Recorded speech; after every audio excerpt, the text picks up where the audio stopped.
সে বলতো আমি আল্লাহ পাক, আমি খোদা পাক, আমি ইমাম মেহেদী, কোরআন শিখতে শ্রোতা। সম্প্রতি দেশের ধর্মীয় আবহকে নাড়িয়ে দিয়েছে এক ন্যাক্কারজনক ঘটনা। গত শুক্রবার জুমার নামাজ শেষে উত্তেজিত জনতা ঝাঁপিয়ে পড়ে নুরুল হক ওরফে নুরাল পাগলার কবরের উপর। মুহূর্তেই ধ্বংস করে দেয়া হয় কাবা শরীফের আদলে নির্মিত সেই কবর। শুধু তাই নয়, মরদেহ তুলে নিয়ে প্রকাশ্যে আগুনে পুড়িয়ে দেয় বিক্ষুব্ধ জনতা। সামাজিক যোগাযোগ মাধ্যমে ছড়িয়ে পড়ে সেই ভয়াবহ দৃশ্য। তার বিরুদ্ধে অভিযোগ, তিনি নিজেকে আল্লাহ দাবি করতেন এবং কোরআন শরীফকে ভোজপাতা হিসেবে আখ্যা দিয়েছেন। সে বলতো আমি আল্লাহ পাক, আমি খোদা পাক, আমি ইমাম মেহেদী। এই যে আমার যাই বাড়ির ভক্ত, উনিও জানে বলতে গেলে। আমাদের এই যে মিলাদ মাহফিল এলে আমাকে কোনোদিন দাওয়াত মাওয়াত দিত না, বলতো না, আমরা যেতাম না। কোরআন শিখতে শ্রোতা। রোজা আল্লাহ মানুষের পছন্দ করতো না, যারা রোজা রেখে যাইতো তাদের পছন্দ করতো না। কোনোদিন ইফতারি দিত না এই বাড়ি, বুঝছেন? এইরকম।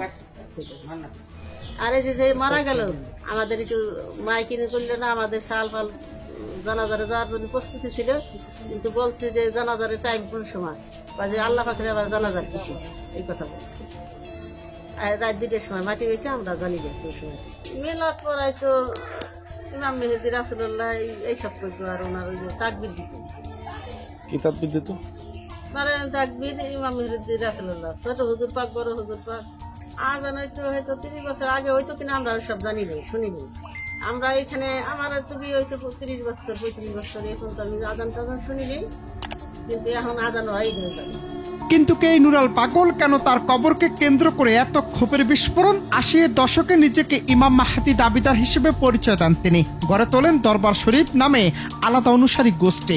শুধু তাই নয়, প্রচলিত কালেমাকে বিকৃত করে বানান নতুন কালেমা লা ইলাহা ইল্লাল্লাহ মাহদী রাসূলুল্লাহ। ধীরে ধীরে বিতর্কিত ও ইসলাম বিরোধী কর্মকাণ্ডের জন্য আলেম সমাজে তিনি সমালোচিত হয়ে ওঠেন। আমরা তো ওনার ভক্ত না, আমরা যাতাম মাঝে মাঝে, সেটা বিপদে বলি যেতাম, কাকা আমরা কাকা করতাম ছোট সময়, কাকা এই বিপদে করছি, এইটা করবে, এইটা করতাম, বিপদটা উঠতে রয়েছে। এটা গ্রাম হইলে কাকা এইটা হয়েছে, এইটা করবে, এইটা করতাম, বিপদ উঠবে। উনি কোনোদিন টাকা নেই, পয়সা নেই, কয় নেই, জামা রাশিয়ে পায়নি। উনি এই 30-35 বছর ধরে খড়গিরি করতেছে, এতদিন কেউ এসে চাপাচাপ করলো না। উনি মৃত্যুর পর এখন তার মাটি দিল 12 ফুট উপরে, মাটিতেই দিত, 12 ফুট না দিয়ে মাটি দিত, মাটি 12 ফুট উপরে হয়, সেটা নিবেদন করতেছে। তবে বেদন করলে মাটি দিত, মাটি দিয়ে, তা না দিয়ে ওনার নিয়ে পুরাইলো। আমরা একটা ইসলাম নবী মুহাম্মদ ইসলাম ধর্ম করি, সে যে মাটি নিয়ে পর্দার নিয়ে পুরাইলে আমরা এটা খুব দুঃখ দিতাম। এই পুরাণের ব্যাপারে আমরা একমত না। উনি মানুষ হিসেবে ভালো ছিল। উনি আমার বড় ভাইয়ের বয়স, উনি আমার বড় ভাই তো 71 যুদ্ধে মারা গেছে, উনি মেলার বয়স এখন। উনি মানুষ হিসেবে ভালো ছিল, উনি খারাপ ছিল না। উনি 5 ওয়াক্ত নামাজ পড়তো, উনি একজন ধার্মিক ব্যক্তি ছিল। ওনার কাছে সব দরবারে ভক্তরা আসতো, সব উপকার পাইতো, আমরাও পাতাম। আমার তো 5টা মেয়ে, স্যার, আমার টাকা নাই, পয়সা নাই, আমি 5টা মেয়ে হয়েছিল। যে সময় যে বিপদে আসতাম, সেই বিপদে আল্লাহ আমার উদ্ধার করতো। আমার 500 টাকা দিয়ে ডাক্তারের কাছে যেতাম, সে টাকাটা আমার ছিল না। আমি তার দরবারে আসতাম, সে তেল পরাও দিত না, পানি পরাও দিত না। সে খালি মুখ দিয়ে বলতো যে মা এটা খানগে, বাজারতে এটা কি যাই না খানগে, কলেজ পানি খানগে। আমার একবার বুকের ব্যথা, আমি মরে যাই।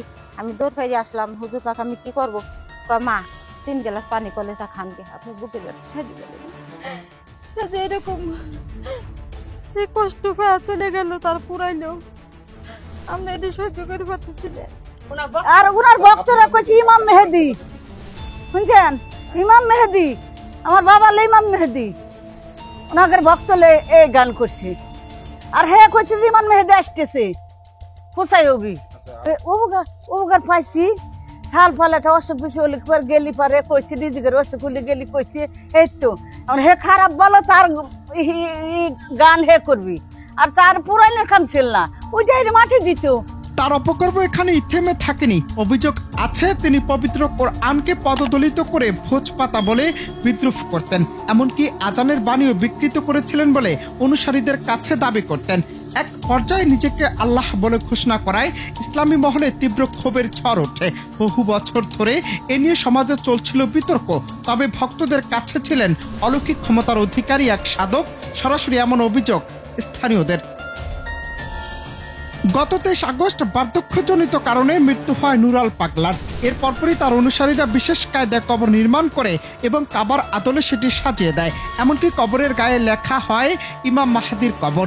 এই দৃশ্য প্রকাশ্যে আসতে এলাকায় উত্তেজনা ছড়িয়ে পড়ে। প্রশাসনের কাছে কবর ভাঙার দাবি জানালেও কার্যকর কোনো পদক্ষেপ না নেয় ক্ষোভ চরমে পৌঁছায়। অবশেষে জুমার নামাজ শেষে জনতা নিজেরাই ব্যবস্থা নেয় আর সেখানে ঘটিয়ে ফেলে ভয়াবহ এই পরিণতি। রাজবাড়ীর গোয়ালন্দে সেই নুরুল হক ওরফে নুরাল পাগলার মাজারে হামলা ভাঙচুরের ঘটনার সময় পুলিশের উপর হামলা এবং গাড়ি ভাঙচুরের ঘটনায় করা মামলায় 5 জনকে গ্রেফতার করা হয়েছে। এর মধ্যে মাজারে ভাঙচুর ও কবর থেকে মরদেহ তুলে পোড়ানোর ঘটনায় আরেকটি মামলা প্রক্রিয়াধীন রয়েছে বলে জানিয়েছে পুলিশ। মূলত আমাদের পুলিশের সাথে মামলার ঘটনায় এই পর্যন্ত আমরা 5 জনকে গ্রেপ্তার করতে পেরেছি এবং প্রত্যেকের ভিডিও ফুটেজ পর্যালোচনা করেছি এবং তাদেরকে ভিডিও ফুটেজ দেখে তাদেরকে আমরা গ্রেপ্তার করেছি এবং আরও ভিডিও ফুটেজ পর্যালোচনা চলছে এবং যারা এই ঘটনার সাথে জড়িত আছে বা সংযুক্ত আছে এবং তাদেরকে আমরা আইনের আওতায় নিয়ে আসবো এবং তাদেরকে গ্রেপ্তার অভিযান অব্যাহত আছে এবং গ্রেপ্তার অভিযান চলবে। পাশাপাশি আমাদের বিশেষ করে